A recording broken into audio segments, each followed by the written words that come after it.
Unification तिब्बी foundation के programme बराए जड़ी बूटी की पहचान नथिया गली में आए हुए हकीम रशीद मुरा साहब बूटी की पहचान बता रहे हैं। ये नाग फनी इसको कहते हैं, ये नाग फनी। इसका पत्ता मुड़ा हुआ होता है। राणा साहब भी इसके बारे में कोई मालूमात फराहम कर रहे हैं। तो इसमें कई किस्में जी जी आगे बोले। का पत्ता ऊपर वाला क्या बोलते हैं, मैरून कलर का होता है।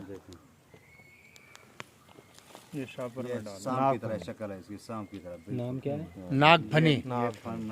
इसको नागफनी कहते हैं और हमारी दवा साजी में बहुत काम की चीज़ है। हमारे यहाँ ये नायाब है। यहाँ पर आम है मगर लोगों की पहचान की वजह ना होने की वजह से ये ज़ाया हो जाती है। नागफनी। हकीम रशीद साहब इसके बारे में मालूमात दे रहे हैं और राणा साहब इसके बारे में मालूमात दे रहे हैं। आम जिस्मानी ताकत के लिए, आम जिस्मानी कमजोरी के लिए बेहतरीन काम करती है। इसका वो कहते हैं कि नीचे से जो प्याज निकलेगा उसका बनाना है, वो ही बनाना। इसके नीचे जड़ जो होती है वो प्याज नुमा होती है।